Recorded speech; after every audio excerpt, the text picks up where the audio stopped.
What happened after the Boston Tea Party? What impact did it make on America today? How did the colonists communicate with the British? What caused the Boston Tea Party? In the 1760s, Britain was deep in debt, so the British Parliament imposed a series of taxes on the colonists to pay for those debts. The Stamp Act of 1765 taxed colonists on every piece of printed paper they used, such as playing cards, business licenses, newspapers, and legal documents. The Townshend Acts of 1767 went even further, taxing paint, paper, glass, lead, and tea. The British government believed these taxes were fair because the debt was earned by fighting on the colonists' behalf during the French and Indian War.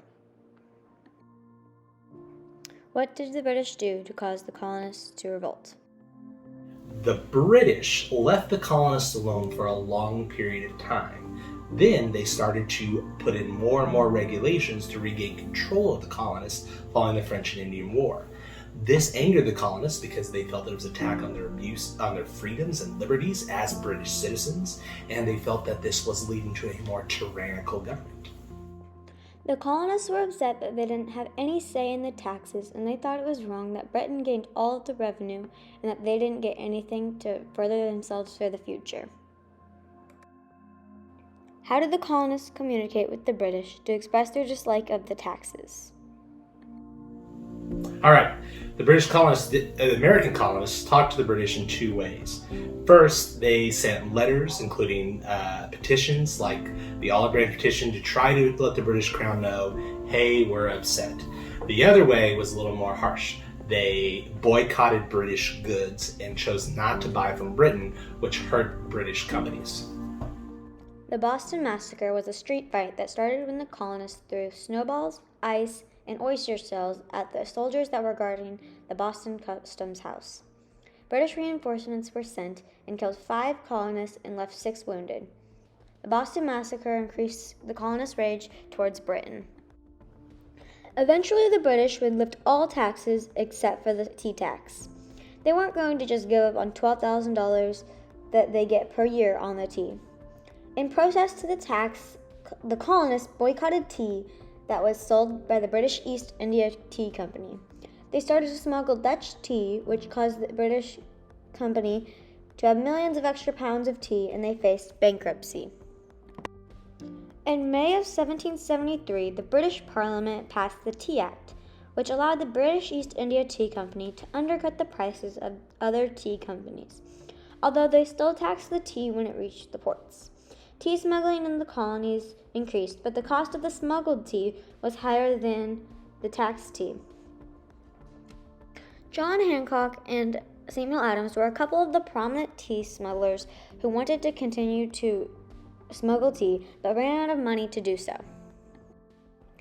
The colonists continued to protest against the tea tax and Britain's control over them. There were lots of groups that came together to protest against the taxes. The Sons of Liberty were one of the main ones. The Sons of Liberty were made up of merchants and tradesmen. They led the protest against the Stamp Act and the Townshend Act. Led mainly by Adams, the Sons of Liberty held meetings in the opposing British Parliament. On December 16, 1773, the Dartmouth, the Eleanor, and the Beaver had arrived with the tea from China. That morning, thousands of colonists arrived in the Old South Meeting House, where they voted not to pay the taxes or allow their ship to be unloaded, stored, used, or sold. Afterward, a group of men disguised as Indians boarded the ships. They threw 342 chests of tea into the harbor. George Hughes said, "We then were ordered by our commander to open the hatches and take out all of the chests of tea and throw them overboard." They did this by first cutting and splitting the chests with tomahawks so to expose them to the full effects of the water. The tea weighed about 45 tons and was worth approximately $1 million today. A few days later, on December 20th, a newspaper was sent out to the public explaining what had happened. This newspaper was sent to Britain. Benjamin Franklin had insisted that the British East India Company receive all of the money that was lost during the event, and he even offered to pay for it himself. As punishment for the crimes committed, King George III and the British Parliament created the Intolerable Acts. They stated the Boston harbor would be closed until the colonists pay for the tea.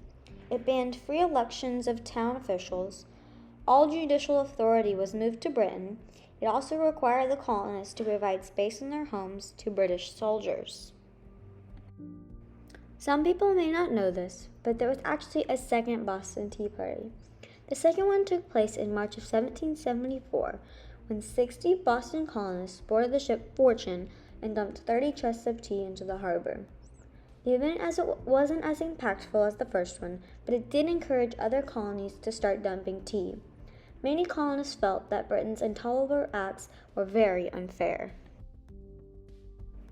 On September 5, 1774, elected delegates from 13 colonies, except Georgia, met in Carpenter's Hall, Philadelphia, for the First Continental Congress to plan how to resist British rule. The delegates were divided on how to move forward, but the Boston Tea Party had united the colonies in their want to gain independence. Where might the United States be if the Boston Tea Party had not happened? Without the Boston Tea Party, the British might not have passed the Intolerable Acts, which were extremely intense laws that punished not only Boston but the entire Massachusetts Bay Colony, that rallied the Americans together to begin to move towards independence. In October 1774, the colonists wrote the Declaration of Resolves, which expressed the disapproval of Britain for passing the Intolerable Acts and called for a repeal of them. It also established a boycott of British goods. The Declaration of Resolve also declared that the colonies had a right to govern independently. Britain did not surrender, and within months, the shot heard around the world rang out in Massachusetts, sparking the start of the American Revolutionary War.